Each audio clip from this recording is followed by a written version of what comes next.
Hey there, guys. So today we are going to be reading a book called Dunderheads. It is written by Paul Fleischerman and illustrated by David Roberts. Does anybody know what a dunderhead is?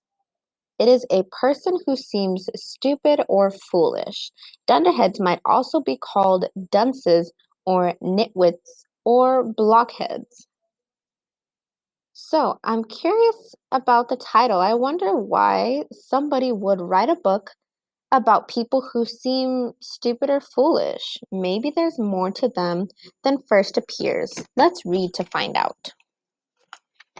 The Dunderheads.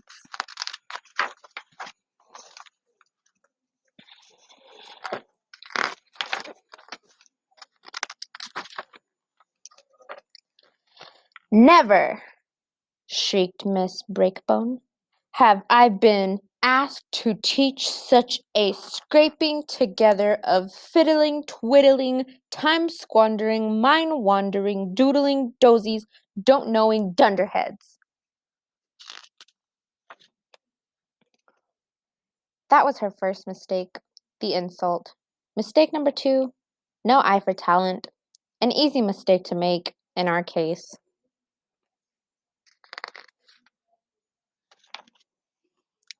Miss Breakbone hated kids. Every time she made a student cry, she gave herself a gold star. Confiscating was her specialty. Rumor had it she'd bought her electric chair from selling all the stuff she'd taken away. Then one Friday, she went too far. Theodore, bring that magnifying glass up here this instant. She didn't know that everyone called him Junkyard. He was always digging stuff out of the trash cans. Like the one-eared cat he found when we'd walked to school that morning. You should have seen his face light up. His mother was a maniac for cat stuff, and he'd needed a present for her birthday that Sunday. He was set. And the cat, snapped Miss Breakbone. Mistake number 3, the outrage. Junkyard put them both on her desk, and then he started crying, right in front of the girls. Miss Breakbone gave herself a gold star. But they're mine, he said. Not any more, she snapped. She studied the cat's green eyes with interest. And don't even think about getting them back. Mistake number 4, the dare.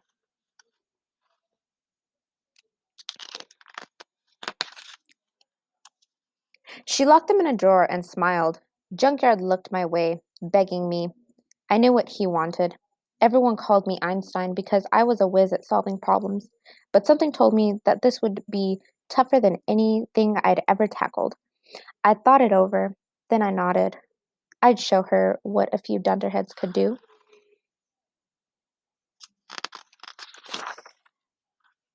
At recess, they were all around me. It's impossible! She keeps the keys in her belt. Then she takes the stuff home. We don't even know where she lives.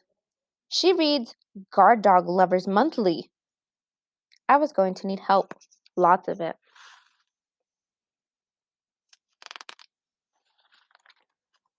At lunch, I talked to Wheels. He's kind of a bicycle nut.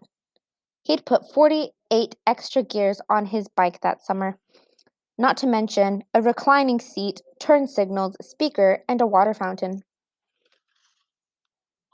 He didn't have any problem after school keeping up with Breakbone's car. He gave me her address. The place is like a castle. You'll never get in. That's what she thinks, I said. I needed more info. Then I remembered pencil. She sees something once, she can draw it from memory. I sent her out to Breakbone's house. She did the outside first. For the inside, she threw a paper airplane over the wall. Breakbone's, Breakbone's maid led her through most of the ground floor to get to the backyard. The drawings hit my desk before dinner. By bedtime, I had worked it out. On Saturday morning, I left the house early. It was time to put the team together. My first stop was Spider's house. The best way to find him is to look up. I guess it's something he got from his family. Can you help me out on this little project tonight? What kind of project? The kind that could be hazardous to your health. Excellent, he said. What time?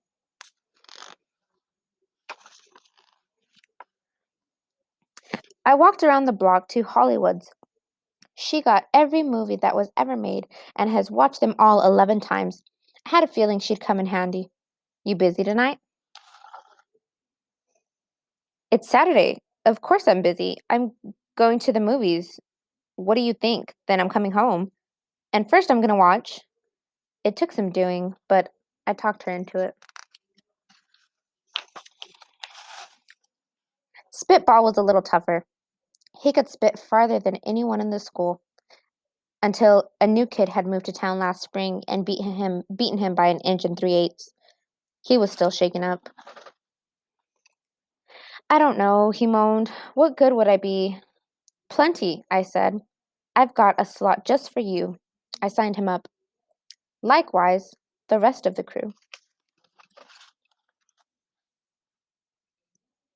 Wheels picked us up at 8 sharp.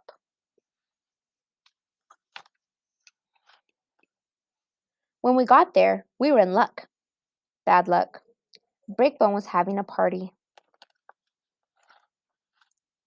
We'll get caught for sure. Let's try tomorrow.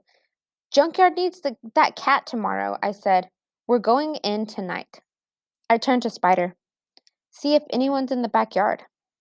There was an elm tree on one side of the house. Spider shot up like an elevator. All clear, he called down. I nodded to Clips. His reading scores were low. His math scores were worse. But if they tested him for paperclip chains, just like you asked for, he opened his briefcase.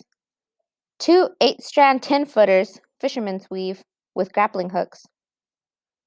We were on the other side in a flash. It was pitch black. No one could see, except Hollywood. She spent so much time in the theaters that she had perfect night vision. I put her at the front. Suddenly she stopped. Something's going to happen, she said. I can just tell. Something scary. This isn't a movie, I said. It's...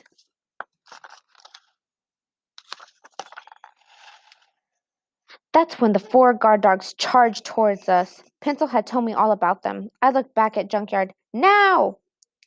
He whipped out the ribs he'd found in the trash and threw one to each dog. They stopped where they were and started gnawing. That's when Google Eyes went to work. The year before, she'd found a book on hypnotism in the school library. On her way out, she'd put the librarian in a 2-week trance. Over the summer, she'd done a lot of experimenting on her younger brother. The dogs dropped like marionettes.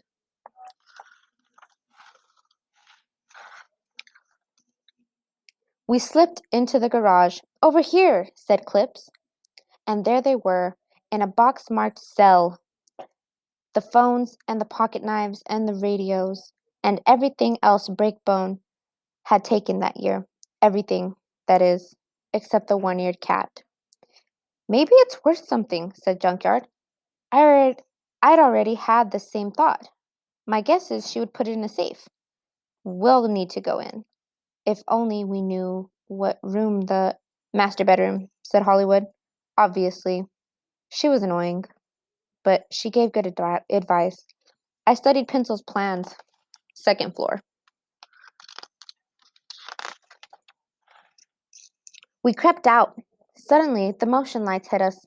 I saw Breakbone in the kitchen. Spitball now! Give it everything you've got!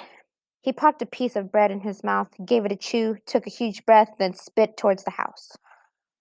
It shot through the night air, then stuck square on the sensor, keeping it from picking up our movements. It was the greatest feat of spitting ever seen.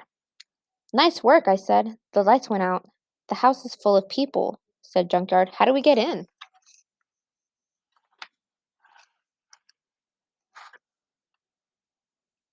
I nodded to Clips. He joined his 2 chains into one. Spider went up the drain pipe like malt up a straw, then hooked the chain to a 2nd floor balcony. A minute later, we were inside the castle's walls, in a bedroom with the sheets on the furniture. Must be a guest room, said Clips. Where's the master bedroom? The plans only covered the ground floor, but I'd studied the pattern of windows and had a rough idea of the layout. This way, I said. I opened the door, and there was the party right below us. We had to crawl to keep from being seen. Hollywood tugged at my pant leg. I'm getting this bad feeling, like something's. I looked around.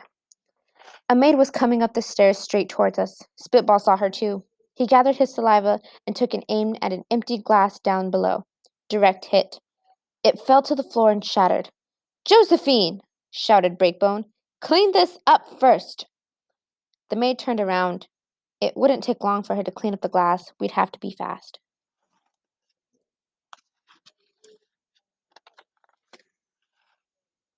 We crawled down the hall and into a room, the master bedroom.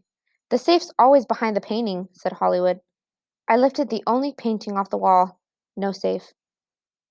This movie's weird, she said.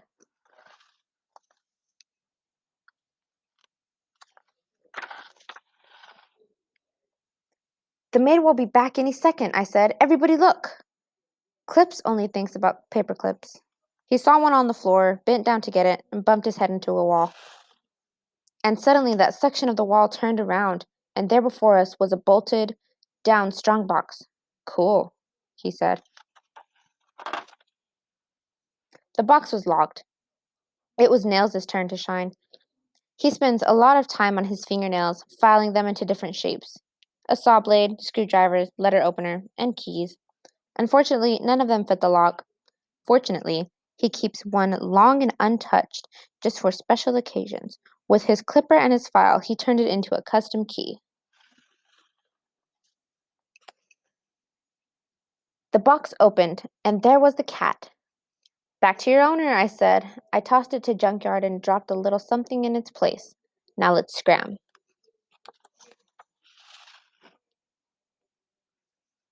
Then the bedroom door opened, and there stood the maid. She was so frightened no words came out when she screamed. Instantly, Spider pulled her in and shut the door. Google Eyes jumped on the bed, put her in front of the maid's, put her face in front of the maid's, and gave her the express trance. 5 seconds later, the maid fell straight back. Let's go, I said. We went out the way we came in. Wheels was outside waiting. Junkyard's smile told him that the mission had been a success. On Sunday, Junkyard's mom got the one-eared cat. Those strange green eyes turned out to be emeralds, worth a lot of money. She gave Junkyard a big certificate to an ice cream shop by way of thanks. He invited me along.